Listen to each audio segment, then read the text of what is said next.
And we are live. So here in front of you, this is Keith Tresh. I probably said your name wrong. Tresh, is that how you pronounce that? Tresh, yes, sir. Excellent. So Keith is going to tell us a bit about how we got into information security, and this is fireside chat war story time. So let's hand it over to Keith and tell us your stories. All right. Well, thanks, everyone. Happy Friday morning, or I guess almost afternoon, everyone. I sincerely appreciate being able to address all of you today, and I hope you're all staying safe and healthy. For me, I'm really happy about the weather starting to change because I'm looking forward to the cooler temperatures and finishing out 2020 for many, many reasons. So, but I'm still a newcomer to Idaho because I've only lived here about 2 years. So the first thing I wanted to do, I want to start off by providing you all with a short introduction to who I am and give you a little synopsis of my background experience. But I also want to present you with some initiatives that my team here at ITS CISO are working on. And then I want to finish up by highlighting something that we all probably understand and know about, and that's the shortfall we have in the cyber workforce. And then at the end, pretty much, give some recommendations on how we might be able to close the gap in that cyber workforce. So a little bit about me. I'm a retired Army signal officer who spent more than 10 years as an enlisted guy, as a signaleer. And then I became an officer. Not that I counted, but I spent exactly 33 years, 6 months, 24 days in the military. And it was during that long military career that my journey as an IT leader began. I got my start in what was then called information assurance when I was assigned as the Chief Information Officer / designated approving authority for the California National Guard. But I'll come back to that later. So for the record, I began my technology career as a telecommunications or phone guy. I was working with telephone switches and punching down wire. I also, at some point, went on to hold the help desk manager position for a couple years, and after that, the network manager for a while before I became the deputy CIO. And then after my deployment in 2005 and beginning in 2006, I was assigned as the Chief Information Officer, or the J6 for the California National Guard. And then later on, I actually at some point was also a CIO for the Bullet Train, the California High-Speed Rail Authority, for a short period of time. But those were my IT formative years. But I've spent the better part of last 14 years in the information or cybersecurity field. I've held several cybersecurity related positions, including assignments as the Chief Information Security Officer for 3 different organizations. The first one was as Governor Brown's state of California CISO. And then after a while, I went back and did the National Guard for a while, but then I full-time. And then I was the County of Orange, California CISO. And presently, I'm the state of Idaho CISO working for Information Technology Services and my boss, Jeff Week. One other cyber position that I had was between 2016 and 2018, and right before I retired from the state of California and moved here, I worked again as Governor Brown's commander of the California Cybersecurity Integration Center, which in California is their state cybersecurity fusion center. Now, throughout my cybersecurity career, I've also been a member of the Multi-State Information and Analysis Center, or MSISAC. And for a period of time, I actually served as an executive committee board member for them. And then one last little fun fact about me is that because I have the passion for giving back, more specifically in cybersecurity, I also teach. So from 2013 to 2014, I taught IT and IT security courses for the University of Phoenix. And presently, I'm proud to say I currently teach cybersecurity curriculum for Boise State University as an adjunct. So over the many years, I've been in the information technology and information or cybersecurity areas of focus. I've seen the threat landscape and the number and types of cyber threats change dramatically. I still remember the first macro virus that we had to deal with, and it was called Concept, and that was back in 1995. It attacked Microsoft Word documents. I was also around and remember when arguably the first social engineering case in cybersecurity issue was deployed, and that was the Melissa virus in 1999. It was propagated through phishing emails sent with a Microsoft Word attachment, and it fooled everyone with the subject line because it was delivered with the subject line "important message from," and then whoever or somebody you know. It's estimated that that virus caused around $80 million in damages, and that's back in 1999, folks. So just let that sink in. And realize phishing's been around and a cyber threat for a very long time. And then who can forget, and one of my favorites, the cyber version of kidnapping or ransomware. The first known ransomware was initiated in 1989 by Joseph Popp, who was an AIDS researcher and he distributed 20,000 floppy disks, for those of you who remember floppy disks, to AIDS researchers in more than 90 countries. He claimed the disk contained a program that analyzed an individual's risk of acquiring AIDS through the use of a questionnaire. But the disk also contained a Trojan malware program that remained dormant in the computers, but then was activated after a computer had been powered on 90 times. And then once it activated, it displayed a message demanding a payment. Now get this, really big, $189. But then it also asked for another $378 for a software lease. That one became known as the AIDS Trojan or the PC Cyborg. So, today we're painfully aware that phishing and ransomware, those threats continue to represent the bane of our existence. And just real quickly, in case you had not already heard, phishing attacks have increased over 600% since the COVID crisis began, and ransomware attacks have increased by over 72% in the COVID era. These are both really scary facts, but they're real, and we need to make sure we remain vigilant in our efforts to combat these things.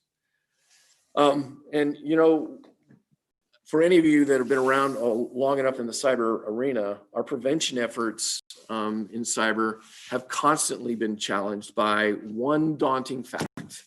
Information or cybersecurity has historically been viewed by many non-IT professionals as insurance.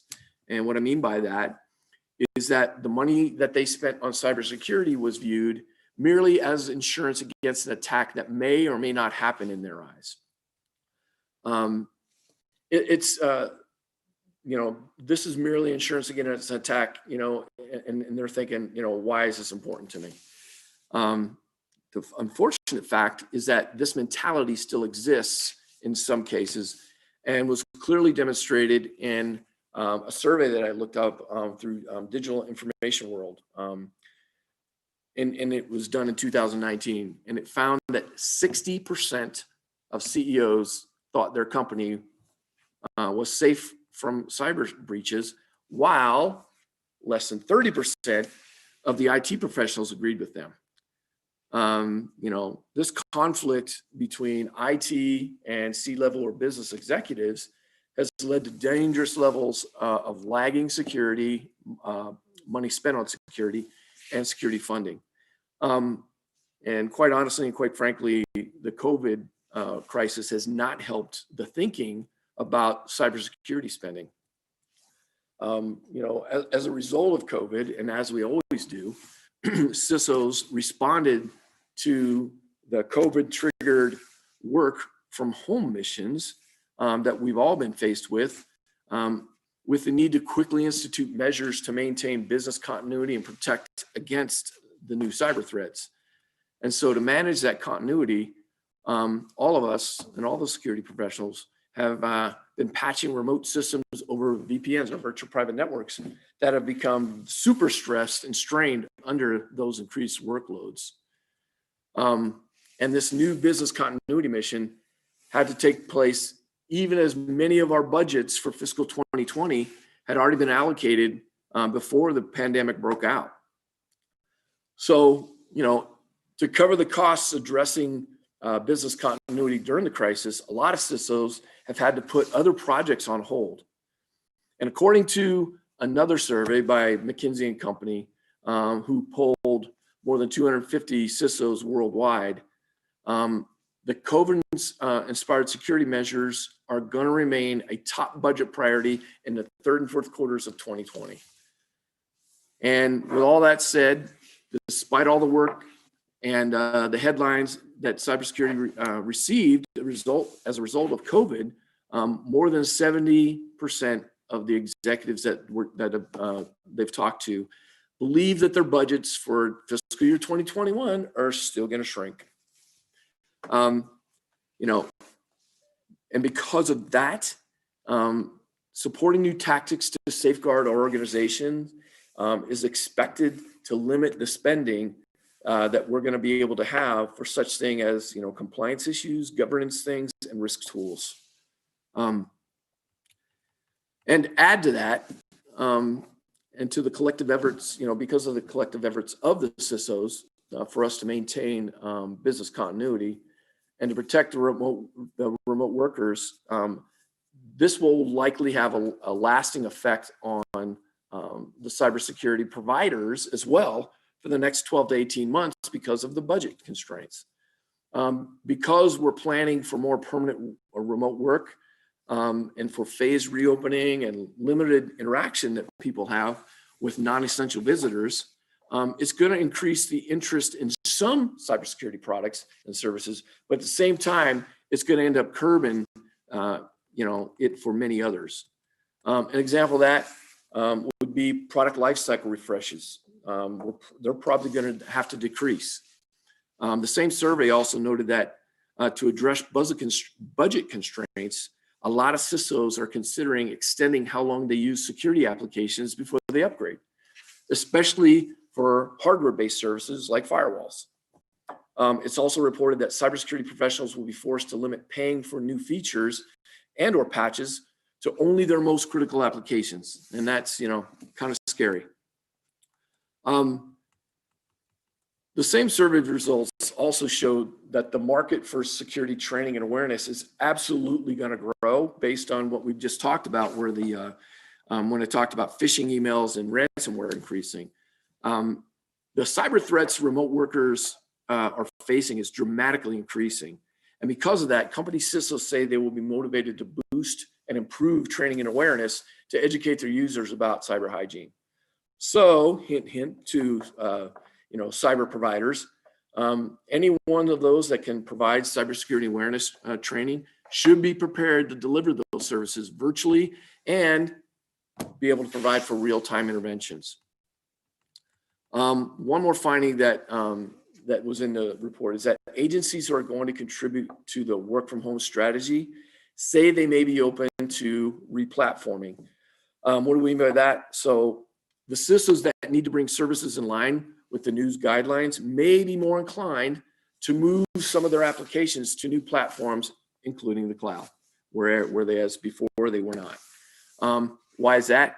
Because it's probably going to be easier to add like multi-factor authentication and single sign-on features on a modern cloud platform than it would be to try to bolt those features onto an older platform. And lastly, cybersecurity vendors who are willing to negotiate short-term pricing changes could help open a lot of doors for security professionals, because the CISOs who are faced with budget pressures may be looking to revisit cybersecurity service contracts to maximize their value and costs.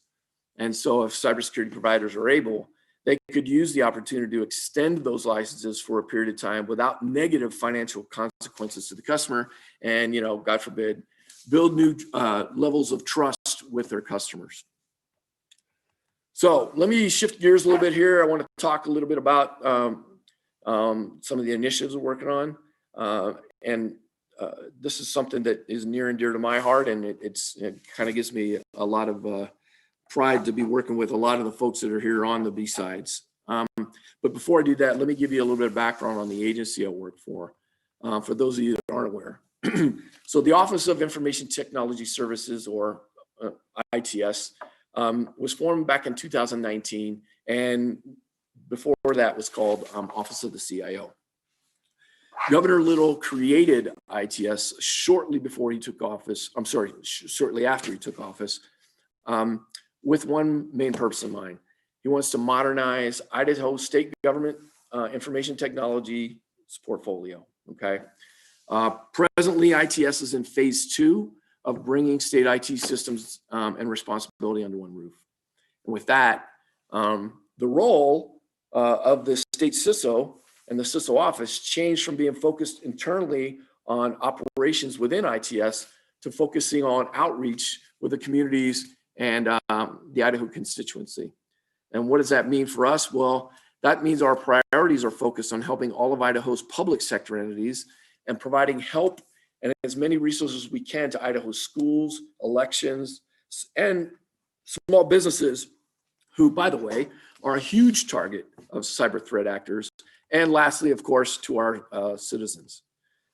ITS and my office have the responsibility to protect all of Idaho's citizens' data that we have and we collect. We also have federal, state, and local compliance regulations we have to meet. So it is a priority mission for us to oversee all of these cybersecurity's governance, regulatory, and compliance mandates. But on the same token, it also helps us provide protection for the critical data that is entrusted to us by the state of Idaho. So with that, let me dive right into the initiatives that we're working on. We've established some crucial core relationships with several entities in the state to help us with our outreach efforts. First and foremost, we've been working with the Idaho Office of Emergency Management to purchase and implement a tool that will help counties assess their cyber risk. You can't fix or work on things if you don't know what your risk is. All public sector entities struggle to keep up with their current with the current threat landscape and any preventive cybersecurity countermeasures. The first thing we're doing is to help them put a tool in their tool bag that's going to help them see the depth and breadth of their respective networks, be able to assess their maturity, and then gauge the level of risk that they're facing. This is going to allow the counties to prioritize their efforts when it comes to maturing their IT assets and network security posture.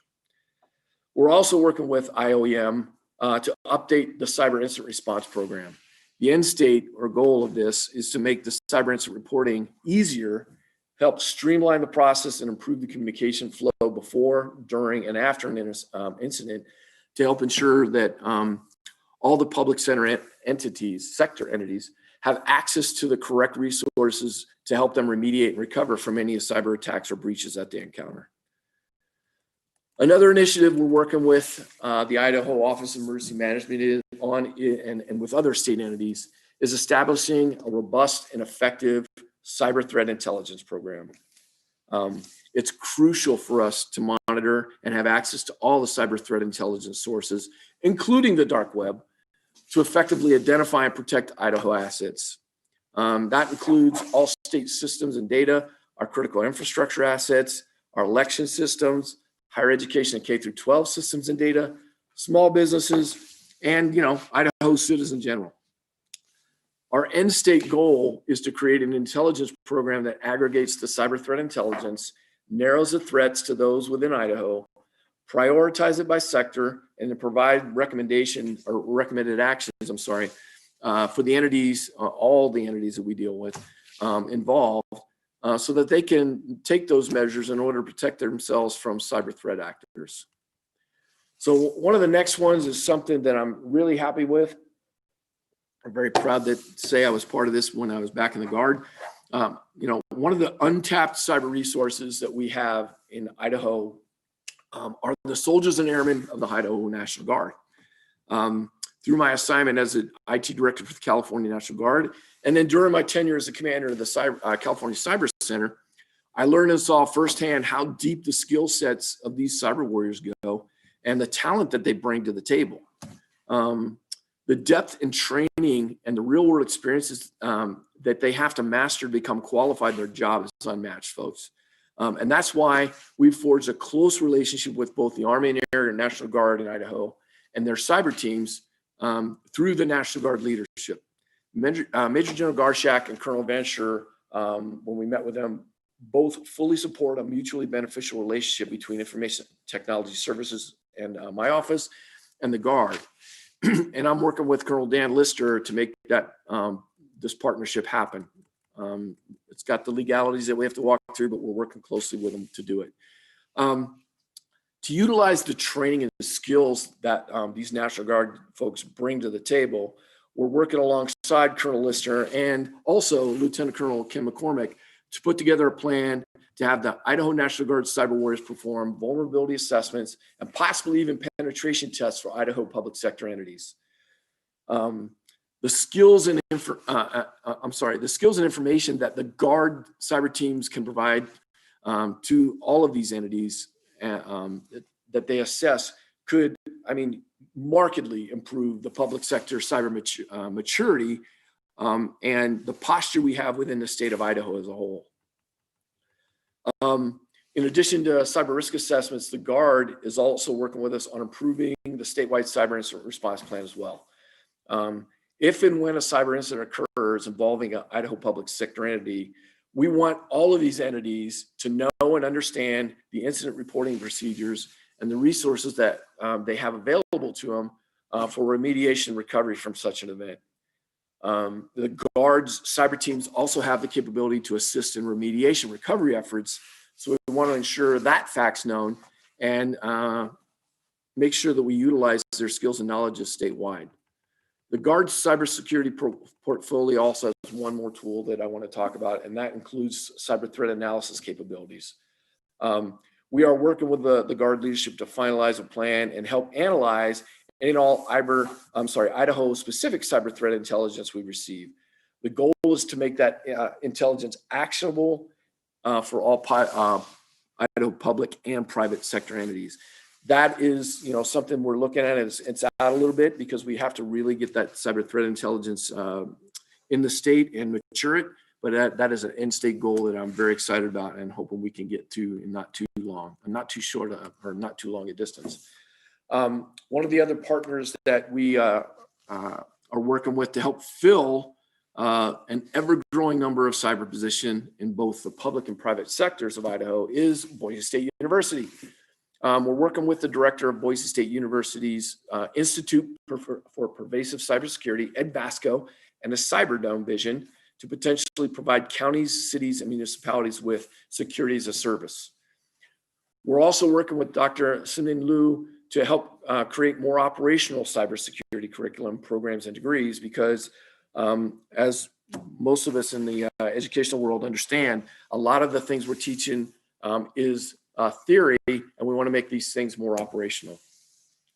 Another goal I have with our BSU partnership is to close our cyber workforce gaps through a robust and fluid internship program where Boise State students serve internships at public sector entities within Idaho state, well, not just state government, but potentially counties and municipalities as well. We want to get the passionate future cyber warriors into the public agencies so they can get a flavor for what public service is like in the cyber world. The goal is to show the next generation of cyber professionals that public service positions are a good way to create a career, earn the respect of your peers, and build a true retirement plan that they can count on when they decide to leave the workforce. Boise State also has a cyber range, and we're working with the university on a plan to help train our cyber workforce on the range. Through exercises and training, the range has a capability to help cyber warriors learn both blue and red team skills. Students can also learn the skills they need to become certified ethical hackers or blue team heroes. I know most folks always want to do that red side, but we need those blue team warriors as well. One more entity that we're working with to help Idaho become more cyber mature is Idaho National Lab, or INL. They also have a cyber range, and since INL is the headquarters for critical infrastructure training, we are in discussions with them to establish programs and host exercises and provide critical infrastructure training to help train our cyber professionals statewide. Based on their national security mission set, INL is very capable and fully equipped to assist in the gathering, sharing, and analysis of cyber threat information as well. And lastly, INL is also a great place for our young cyber warriors to pursue a career in cyber to help our nation. They already have and already host interns from colleges and universities statewide. So we're working together to expand and maintain a mutually beneficial partnership to fill our growing list of vacant cybersecurity jobs. And speaking of jobs, I want to talk just a little bit about a really important topic to me, and something I'm talking to a bunch of my peers about, and that's our cybersecurity workforce shortages. I think we all know and have heard that the cyber workforce is woefully understaffed. But what's the current situation? What are we doing about it? Some more research I did, and according to Cybercrime Magazine, the cybersecurity talent crunch will increase 3.5 million to 3.5 unfilled million jobs globally by 2021. And that's up 1 million open positions since 2014. So in 6 years, in roughly 7 years, it's gone up 1 million jobs, meaning 1 million more jobs empty. That represents a 350% growth in open cybersecurity positions between the year 2013 and the year 2021. Also, ISC Squared's 2019 cybersecurity workforce study shows that in order for the cyber industry to meet the needs of U.S. businesses, there needs to be a significant employment growth to cover the nearly 500,000 person gap that exists. That's a scary statistic, but the U.S. is in an even better position than the global cybersecurity workforce is. ISC Squared's estimates indicate the cybersecurity workforce needs to grow about 145% to meet the demands of global businesses. So now that I've talked and done the gloom of the situation, what do I recommend we do to help fix this huge problem? Let me talk through a couple of principles I think we need to review and update.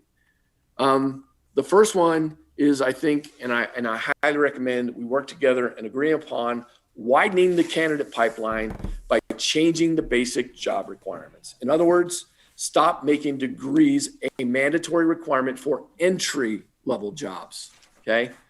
I also feel we need to update our job postings to focus on the core requirements and stop over-speccing the requirements. In addition to that, I firmly believe we should leverage the National Initiative for Cybersecurity Education, or NICE, cybersecurity workforce framework wherever possible. Next, we need to think outside the box and create new ways of hiring and training, where the adjacent technical and professional skills take priority and cybersecurity skills can be taught. If we only are looking at people who are currently in the cybersecurity field, we lose out on what I believe is a much bigger talent pool of potential candidates. Another big principle that I'm an advocate for involves us creating and implementing, or expanding as appropriate, apprenticeship programs to train potential candidates. To accomplish this, we also need to create and implement and nurture productive partnerships and programs with as many state universities, community colleges as possible. And lastly, we need to commit to employee development, which means supporting expanded and focused training in general. We need to come up with a different approach, and we need to do it quickly.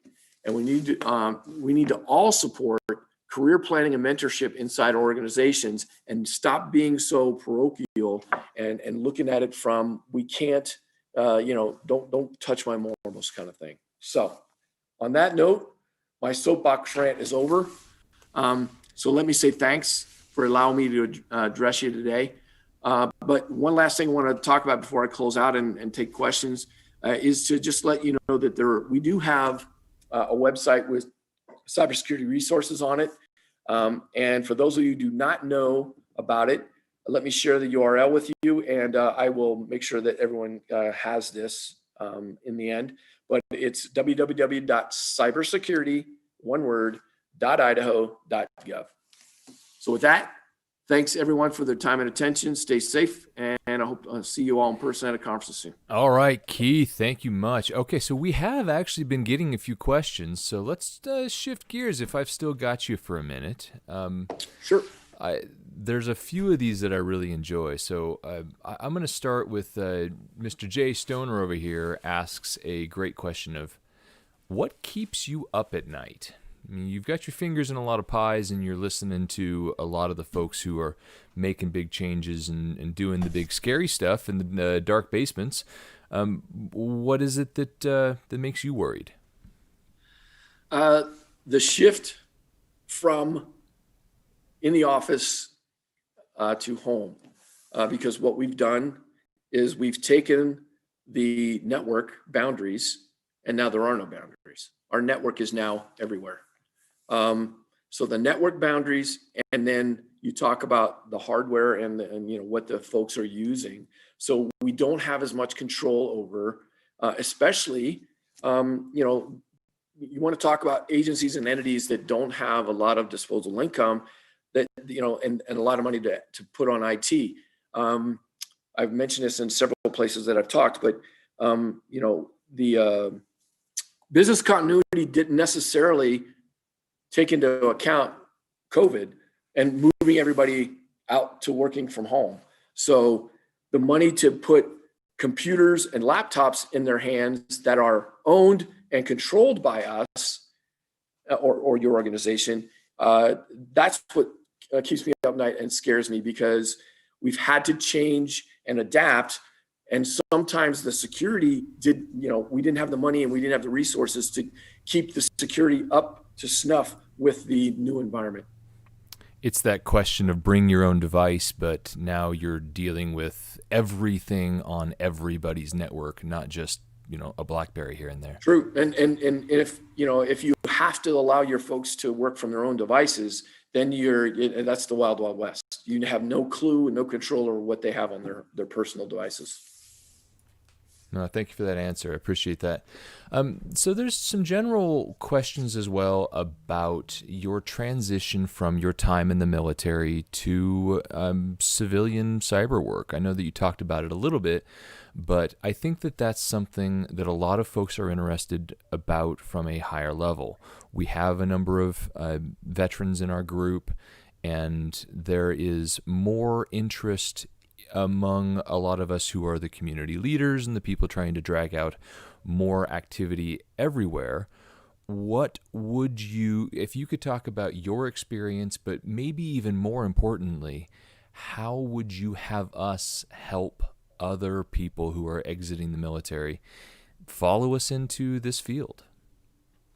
Yeah, great question. So I will tell you coming from being a military officer and a commander, and then going from military environment and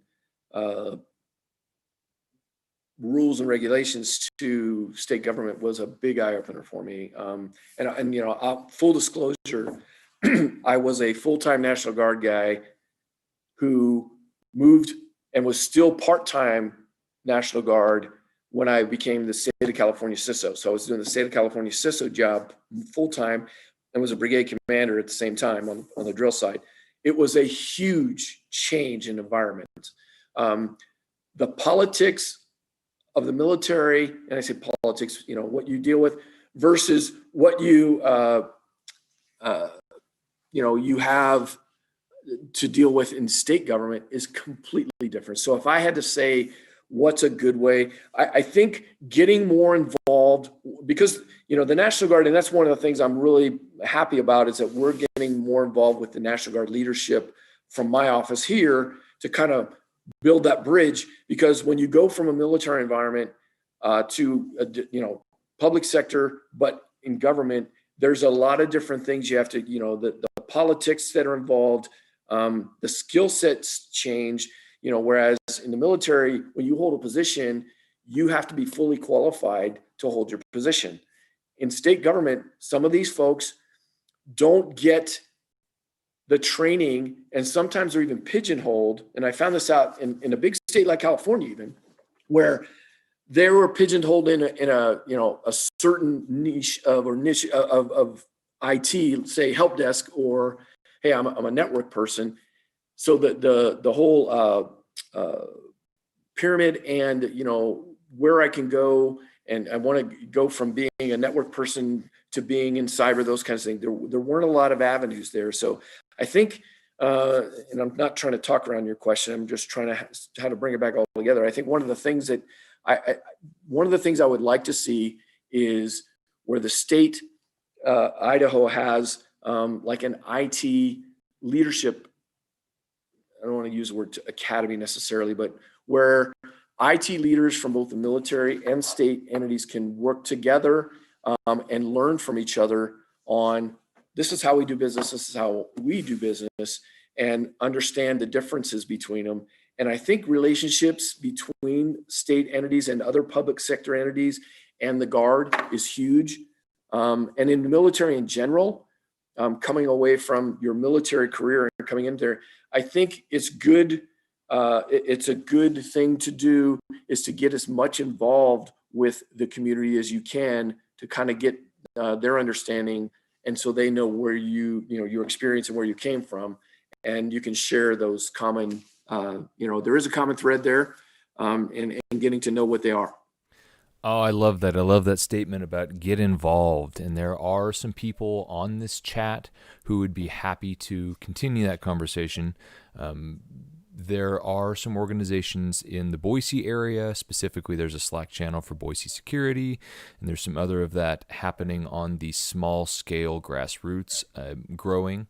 Also, you've mentioned that BSU is in this field, and they're kind of trying to move and shake and make some changes on how people are learning cybersecurity in the area. So, and we also have people from across Idaho on this channel as well. We can extend this conversation from that perspective here in the Discord, and then in when we roll that into wherever this is going to take us in the future. So, can I add one more thing? Because of course, you're the speaker. I'm just saying because I don't want to shortchange us as far as the universities go.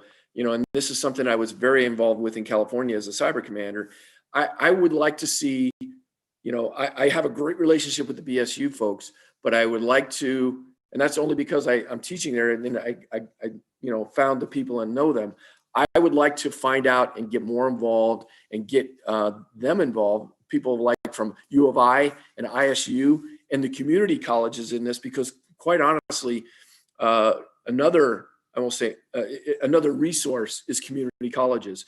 And that's having this, conversations and working together to come up with curriculum, not just for one university, but statewide and also in the community colleges where you create a pool and the community colleges is like the prep ground, and you get them ready, but they're ready to move into the four-year universities from some of the things they're doing in the community colleges, but also being able to come out of the community colleges with some of those essential skills and be able to jump into jobs and then go back for their four-year degrees at any of our state universities. So just in full disclosure, I truly would like to have the entire university program within Idaho involved, as well as the community colleges.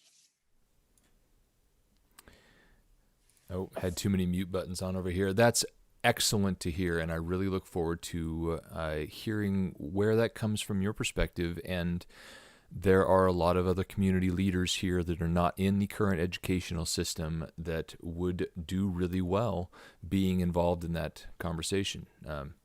Especially looking at some of the work that's done even by Nightstar, who's currently running a cybersecurity CTF style village in here on our Discord. There's people doing this stuff, so let's continue this conversation as we go. Yeah, there's everybody. I mean, I'm gonna say everybody. There's a lot of folks out there that have some good initiatives and things are going on. One of the other things that I know is active in Idaho, but I'd love to see more of is more of these competitions, cyber competitions, even down at the high school level, where we're kind of grooming students in these things, and because that's a good way for them to get involved and see what it's like, and to kind of groom them.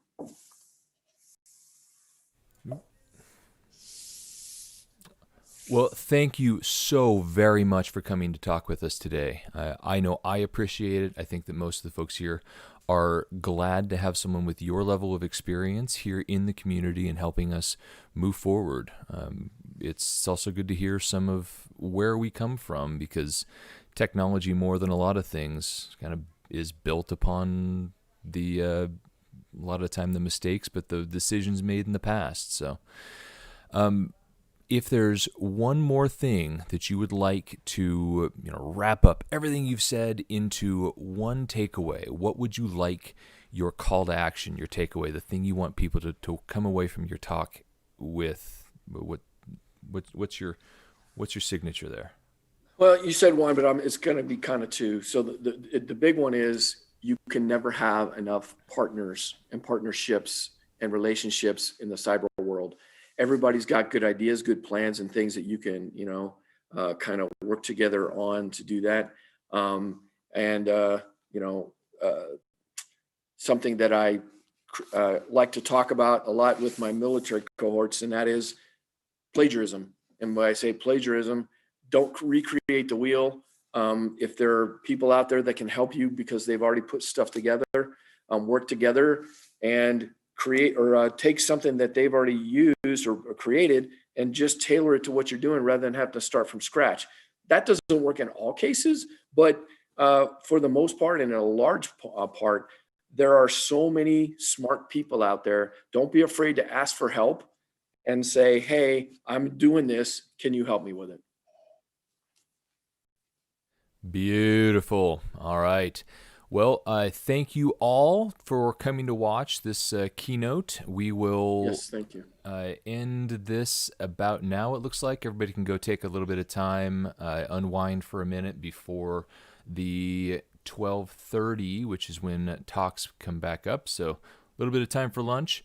We can do a big round of applause in our own rooms for Keith on our keynote.